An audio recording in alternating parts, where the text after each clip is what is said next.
Mrs. Murphy's Law channel. This is video number 2 in a series of videos related to mock trial rules of evidence. We have Mr. Murphy here once again, my partner in crime, and we're going to discuss relevance today. And relevance really is 3 rules: 401, 402, and 403. I'm going to start out of order. I'm going to start with 402. It's very basic. It says relevant evidence is admissible and irrelevant evidence is not admissible. So the question is really then, what is relevant evidence? And that's Rule 401. And Rule 401 says that relevant evidence is any evidence that has a tendency to make a fact more or less probable than it would be without the evidence. And there's a part 2, the fact is of consequence in determining the action.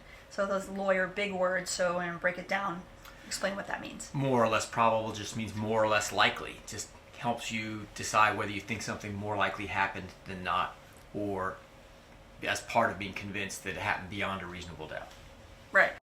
So what is a fact of consequence? What does it mean that the fact is of consequence in determining the action? Well, that just means that it could influence the judge or the jury's decision. Properly. Properly, right. So in mock trial, the relevance rule is used to determine whether evidence should be admitted and presented to the jury or not.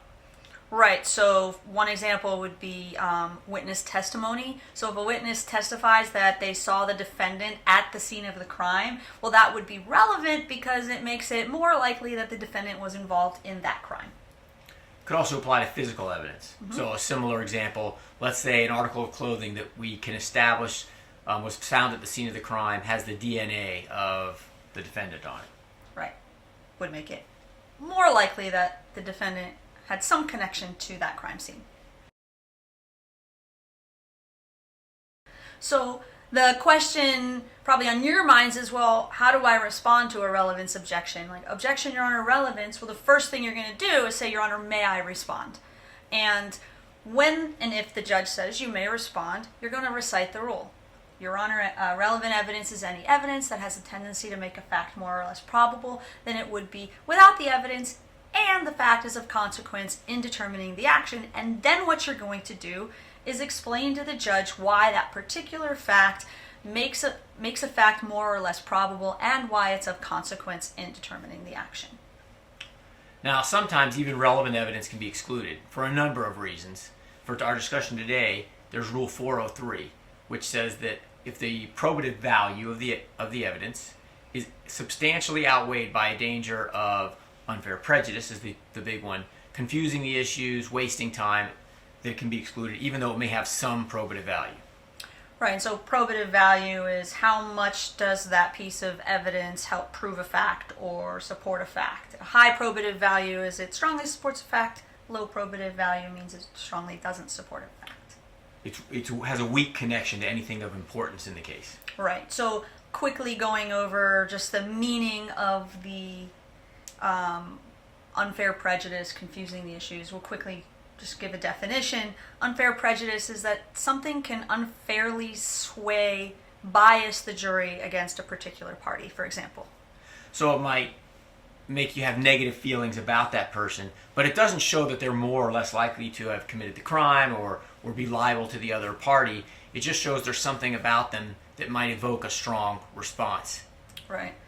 Confusing the issues is maybe the evidence is relevant, but it's going to distract the jurors from the main focus of the case. It could also just be a case of it causing undue delay or wasting time. So it has a sliver, a tiny possible probative value, connecting it to some fact of consequence to the case, but it's going to take 2 days to explain it and get it in front of the jury. The judge might not think that's the best use of the court's time.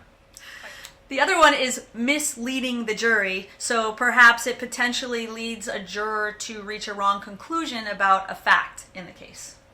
Fair? Sure. Okay. Undue delay? Again, if it has no probative value, it's not relevant. You shouldn't even be on Rule 403.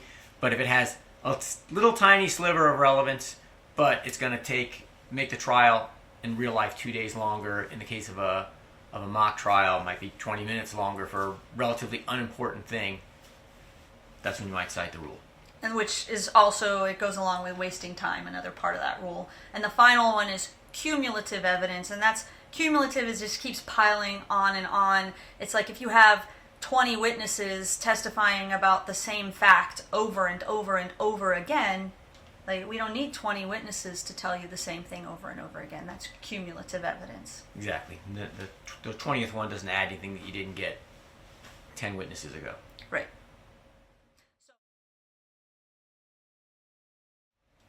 Okay, so now we're going to give you some examples of how Rule 403 might come into play. So the evidence is relevant, but there's a reason to exclude it. And the first one would be unfair prejudice. So what does that mean? Well, let's say the other side wants to admit a photograph into evidence of my client. And in that photograph, and the photograph's relevant, but in that photograph, my client is wearing a shirt. It either has some really offensive slogan on it, maybe some bad words, or it has support, like it has a photograph of a political candidate that he or she supports. Well, maybe half the jury is very opposed to the use of foul language, so that shirt would unfairly prejudice them against my client. Or maybe half the jury is strongly opposed to the candidate that is pictured on my client's shirt, so once again, it would unfairly prejudice them against my client. So another basis is misleading the jury, and there's also confusing the jury, and those tend to be very similar to each other and come up in the same cases. So one might be you have an expert witness and they give an opinion, but it's based upon research that's been discredited. It's older, outdated research, and someone's shown that it's no longer valid. Well, that's only going to mislead or confuse the jury. Right. Another one would be undue delay. So let's say my opponent, my opposing counsel in the case, wants to admit a 10,000-page document of evidence. That's going to require significant time to analyze. It's going to cause a lot of delay in the trial. So also somewhat similar to that is cumulative evidence, where maybe you have testimony that comes in and you have other testimony you want to offer, and the next set of it doesn't really add anything. Right. I mean, if all the witnesses are saying the same thing and there's no new perspective or no new detail, it's likely to be unnecessary, and it just kind of clutters the trial. So the relevance rules help to keep the trial focused on the things that do matter, keep it fair, keep it efficient, and prevent distractions and biases from interfering with the process. Right, and so it's not the most fun rule of evidence, especially in mock trial, but it is a powerful rule of evidence, especially under 403, because if you can find a way to exclude relevant evidence under Rule 403, it is a very powerful tool.